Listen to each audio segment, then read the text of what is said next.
Hello, I'm Allison Alvazuri. I'm the post-secondary counselor for Options for Youth online program. Today, I'll be going over some post-secondary educational options. Starting off with some degree types. So this is the first place that you might start thinking about what kind of degree you want to get, whether it's a certificate, associate's degree, bachelor's degree, master's degree, or doctoral degree. Typically, you can complete a certificate and associate's degree at a community college, a bachelor's, master's degree, or doctoral degree at a university. But you do have to get a bachelor's degree first before you can get a master's degree. And same thing, you have to get a master's degree before you can move on to a doctoral degree. So here in the state of California, we have about 4 different types of college systems. So the first one is the California Community College System. There are over 115 colleges to choose from, and many of them offer 100% online courses. You can get an associate's degree 100% online. And it's also the most affordable system. Next up is the California State Universities, which we call the CSU campuses. There are about 23 to choose from Northern California, Central California, to Southern California. And then we have our University of California, which we call the UC campuses. There are 9 campuses to choose from, but actually there are 10, but the 10th one is UC San Francisco. But that one you wouldn't be able to do undergraduate work. That's where you would go to get a master's degree or your doctoral degree. And then our 4th system would be private colleges and universities, and that would be like USC, University of La Verne, and universities like that. Information regarding those universities really varies by campus. And then of course we have out-of-state and out-of-country universities as well. And those are a case-by-case situation, and it depends on where you want to go. We would have to look at those universities together. So now we're going to touch on the California Community College System. Like I mentioned before, this is the most cost-effective system to choose. And this is a really great place to start off if you want to save some money, or if you're not sure what you want to study yet, or maybe you want to check out some classes. This is the best place to do it without having to spend too much money.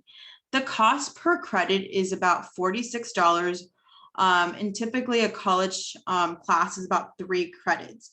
If you plan on transferring from a California community college to a university, you do need approximately 60 credits to do that. So if you complete 2 years of college or 60 credits, the approximate cost would be $2,760. And most campuses offer the California College Promise, which means that 1 or maybe the 2 years of community college will be free. This program only applies to the California Community College System.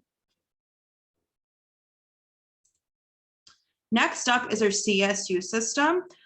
Here's a map highlighting the 23 campuses that we have here in California. The approximate cost is about $7,000 per year.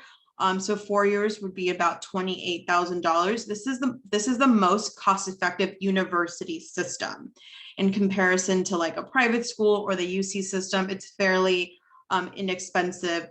The minimum to get into a CSU is a 2.0 GPA. They use a three factors to determine eligibility, and it's pretty straight to the point. So you have to make sure that in high school you take A through G courses, which most of our students are. It only becomes very specific when it comes to your sciences and how you complete them at OFY. And also you have to make sure that you have a competitive transcript. So it's not just like taking the classes, you have to be mindful of your GPA. So they also will look at your overall GPA and see if you've really gone above and beyond. And lastly, it's graduating from high school. Next up is the UC system. This is one of the more competitive campuses to get into. Most students that want to or end up going to a UC school, they're interested in research and being part of a university that has the funds to kind of back up research and things like that. The cost to attend a university, a UC school, is approximately $14,000 per year. So you're looking at 4 years costing about $56,000.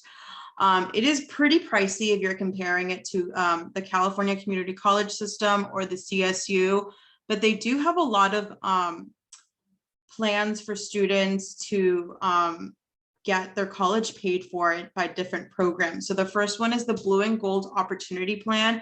So this is for families that make it an income of no more than $80,000. The amount of money that you receive through the Blue and Gold plan does vary depending on your income. So you would have to report your income and your tax information into FAFSA to see what kind of money you can qualify for. But overall, my advisement to students is always, we never know what kind of money you're going to get. So if you're interested in applying to university, let's do it. Let's have you apply. And then once you get accepted, you'll get an award letter, and that award letter will let you know how you're going to pay for school. So another program that they have for families is the Middle Class Scholarship. So this is for families that make above $80,000 a year and below $184 a year. So there are, like I said, both of these plans and scholarships vary in the amount awarded to students, and it's based off of the income that's reported to the FAFSA when the student applies to college.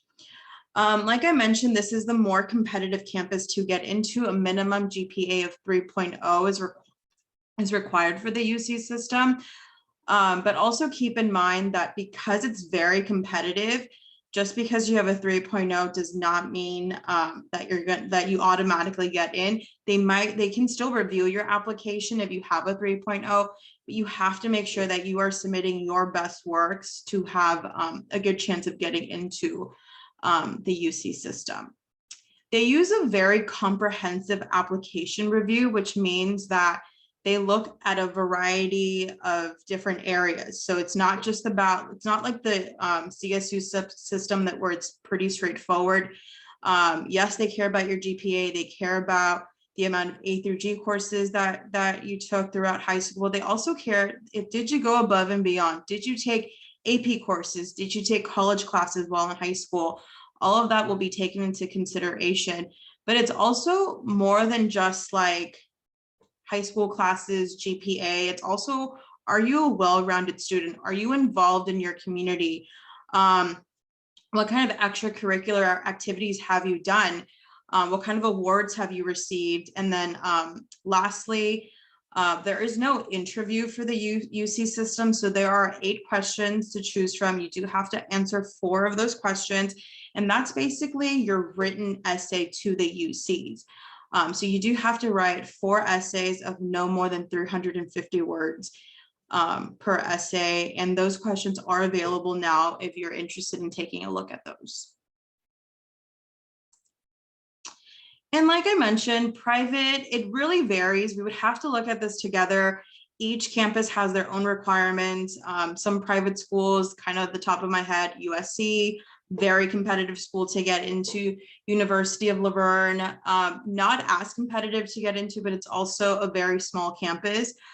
So if you are interested in a private school or even like a very subject specific school, like art school or music school, we would have to look at those together to see your application process and how that's going to go for you. Because sometimes, especially for like art school or music school, it's not so much like your academic history, it's just more of your talent. So we do have to take a look at that together if you have to create a portfolio and things like that. Now I'm going to talk about GPA. So if you're considering a CSU or a UC system, they will look at specifically your 10th and 11th grade A through G courses. So that means, it doesn't mean that your 9th grade is not, they don't look like you don't need those courses. You still, of course, need to complete those courses. But when it comes to your GPA for evaluation for your college application, they only will look at 10th and 11th grade. But it's also important that you're in your 12th grade, that you don't just like give up. You also have to, especially for the UCs, you also have to make sure that your 12th grade class schedule is still competitive. You're still going above taking that like 4th year of math, that 3rd year of language, that 3rd year of science, or taking or signing up for dual enrollment courses to boost your transcript. For community colleges, there's no GPA requirement. All they really require is that you graduate from high school. And then again, private, out of state, out of country, the GPA requirements really vary. We would have to look at that together to see what the eligibility requirements are. I did mention dual enrollment, so I get this all the time. How do I raise my GPA? Typically students around the end of the 11th grade or the start of their senior year, they ask me how they can get to like a 4.0 or like a 3.0 because they're so close. And usually when you're so close to the end of your high school career, it's really hard to boost your GPA. But if you take dual enrollment classes, which means going to a college campus and taking classes there, that does, and if you get a good grade, that can boost your GPA. So if you want more information, just let me know and we can go over that. I'll touch a little bit on financial aid. I'm not going to go into the specifics of the different types of financial aid. But if you're considering a community college, a CSU, and a UC, I will go over those. So like I mentioned before, community college is the most cost-effective place to start off. If you're really not sure what you want to do, maybe if you just want to save a lot of money, that's the first place that you maybe should consider. So all of these numbers are based on you having being part of a low income household and receiving the maximum amount of financial aid. So at a community college, the maximum amount that you can receive for Pell Grant, which is free money from the federal government, is about $6,495. And the amount for Cal Grant at a community college is $1,656. So if you remember the information I gave you before, for about 2 years of college, it cost about less than $3,000. So if you kind of do the math real quick, and you qualify for the maximum amount of financial aid, it's basically the government and the state of California paying you to go to college. So keep that in mind. When we get to the CSU, the Pell Grant is still kind of the same. It's $6,495, but the Cal Grant number does increase. And the reason for that is because the awardees know that attending a CSU is way more expensive than attending a community college. So that's why it's a little bit more. For a CSU, the maximum amount you can receive in Cal Grant, which is money from the state of California, is $5,742.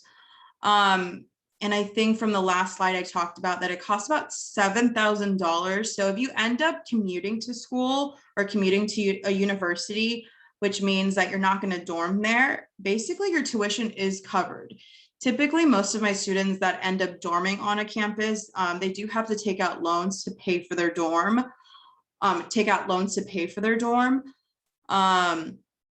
but if you end up just commuting, like driving or taking transportation to your university, you wouldn't have to take out a loan, and most of your financial aid will cover your tuition. And then lastly, if you plan on attending a UC campus, which is the most expensive campus to, or one of the most expensive, not including private schools, the Cal Grant money also goes up because they know that the tuition is a little bit more than the CSU or this community college. So Pell Grant stays the same, but Cal Grant is $12,570. Again, if you plug in the Pell Grant and the Cal Grant, and if you qualify for the maximum amount of financial aid, it will cover your tuition for a UC, which is fantastic. But again, you run into the issue similar to the CSU. If you want to dorm there, you most likely will have to take out a loan. But the other thing that might cover you that is not awarded at the CSU is that blue and gold plan that I talked about. I don't have a number for this plan because it really varies on how much money you would need to pay for tuition or for dorming. So this money does vary, but it goes based off of your income and what your financial obligation would be after Pell Grant and Cal Grant cover most of your expenses.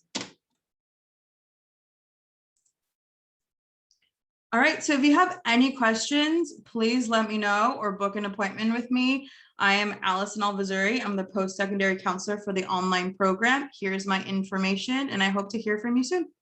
Bye. Have a good day.